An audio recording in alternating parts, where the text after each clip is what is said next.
रेशम बेच के नहीं, बल्कि वो इस देशों के बीच में जितने देश आ रहे हैं रेशम मार्ग के बीच में, उस समय के सेंट्रल एशिया के ये देश, कजाकिस्तान, उज्बेकिस्तान, ईरान, सऊदी अरब, और नीचे से अगर देखिएगा तो Thailand, Bangladesh, Myanmar, Sri Lanka, Maldives, Africa के ये देश, जितने देश हैं जो पहले प्राचीन काल में रेशम का व्यापार करते। चाइना कर रहा है अभी, देखो मेरे पास बहुत पैसा है चाइना के पास, चाइना का तो मेरे पास बहुत पैसा है। वर्ल्ड बैंक से पैसा लेने जाओगे 20 गो नियम कानून थमाएगा तुमको। वर्ल्ड बैंक से जब आदमी लोन लेने जाता है ना, तो हमारी अर्थव्यवस्था को अपने हाथ में कंट्रोल कर लेता है IMF और वर्ल्ड बैंक। समझ में आ गया? सोचिए ना, पाकिस्तान का प्रधानमंत्री कह रहा है कि पता नहीं कहां कहां हमसे साइन करा लिया है। बताइए क्या वो गधे हैं सब। तुमको तो प्रधानमंत्री साइन करके आया यार, देश बेच देगा। प्रधानमंत्री की अपनी संपत्ति क्या होती है? हमारा प्रधानमंत्री बोल दे कि क्या क्या कहां कहां साइन करा लिया, कल को आदमी घेर लेगा उनको। अरे कैसे साइन करके आ गए? आपका देश है, अरे आपको जिम्मेदारी दी गई है। उसका प्रधानमंत्री खुलेआम बोलता है पता नहीं कहां कहां IMF वाले ने क्या साइन करा लिया। अरे यार तूने क्या देश है, समझ में नहीं आता, साइन कैसे करके चलाया वहां, खुलेआम बोलता है। आप कभी सुनिएगा इसको, अगर उस हफ्ते तो हमको अगर कभी बहुत ज्यादा स्ट्रेस होता है ना, तो हम कभी उन सब की अर्थव्यवस्था देख लेते हैं। कहते हैं कि जब ये जी रहे हैं ना, आखिर ये जी रहे हैं कि नहीं जी रहे हैं, तो पूरी दुनिया जी जाएगा। तो अभी चाइना जितने देश पहले रेशम व्यापार करते थे, आज के समय चाइना उन्हें लोन देता है। कहता है वर्ल्ड बैंक से लोन मत लो, हमसे लोन लो। लोन की शर्तें इतना तगड़ा रखवाता है और NDA साइन करा लेता है, non disclosure agreement. Non disclosure agreement ये जब साइन करते हैं ना, NDA एक एग्रीमेंट होता है, तो उस पर एक रकम लिखी रहती है कि अगर आपकी ओर से ये बात लीक होगी तो इतना पैसे आपको जुर्माना दिए जाएंगे। अब हुमच के लिखवा लेगा इसमें। समझ में आ गया कि नहीं आ गया?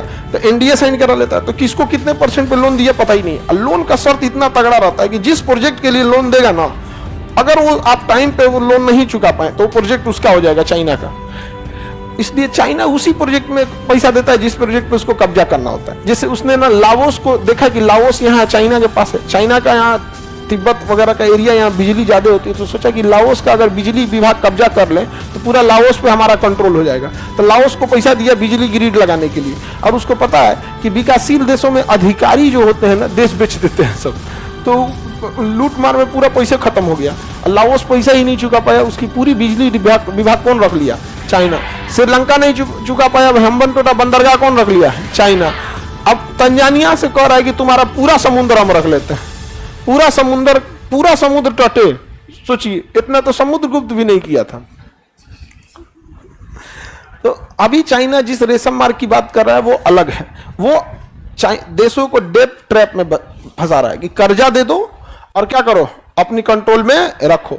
अब कर्जा देने के बाद चाइना से कोई जबरदस्ती लड़ नहीं सकता है, और चाइना के पास एक लीगल ग्राउंड हो गया कि आप कर्जा लिए हैं तो आपका वो एरिया लेगा। अब दो ही रास्ते हैं, या तो आप लीगली परफेक्ट हो या तो शक्तिशाली हो। अब चाइना के आगे छोटका छोटका देश जो लाइचीदाना बराबर घूम रहा है सब, इन लीगली परफेक्ट है सब, क्योंकि साइन यही किया है सब, पैसा लिया है सब, तो पूरी दुनिया सपोर्ट में चाइना की ही आएगी। दूसरा, चाइना शक्तिशाली है, कह हमारा पैसा कैसे नहीं देगा? यहाँ पे पाकिस्तान से पैसा नहीं दे पाया तो पाकिस्तान से गधा खरीद रहा है। चाइना पाकिस्तान से क्या खरीद रहा है? गधा खरीद रहा है, क्योंकि गधा के मीट से ना कोई दवाई बनाता है। चाइना वगैरह गधा से क्या बनाता है? दवाई बचाता है। अब तो पाकिस्तान की आधी जनसंख्या बिक जाएगी तब।